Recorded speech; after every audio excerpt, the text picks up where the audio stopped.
Hello, hello. Magandang araw, magandang umaga, magandang hapon, magandang tanghali mga kaagre. Dito tayo ngayon. Welding naman tayo. Tingnan natin kung marunong tayo. Itong ginawa po natin, ito yung ilagay natin na poste doon sa ating mga tinatanim na talong para po hindi siya matumba. At sa taas naman ay lalagyan po natin ng gulong para yan po yung latayan ng ating mga dragon fruit na tanim. Antabayanan po natin pagdating natin doon sa garden, pag ikabit na po natin ito. At titingnan po natin. Let's see the scattered kung ika nga. Kung sa Bisaya, tanaw na tong katag. Kung sa English, let's see the scattered. Joke lang mga kagre. Ito po aking partner si Kuya Joel.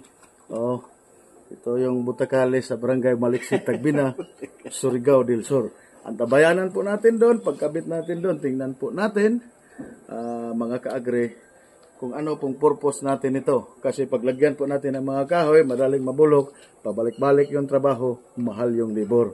Dito tayo, kahit mataas yung lifespan niya,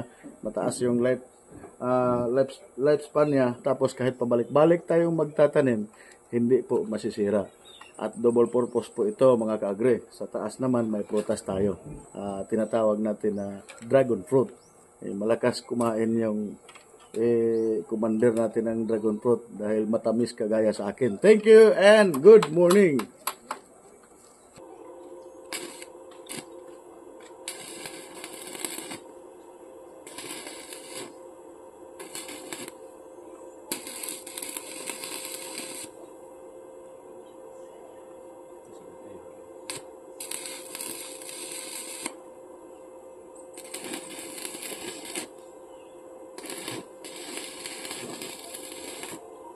Sudah habis ya. Sudah.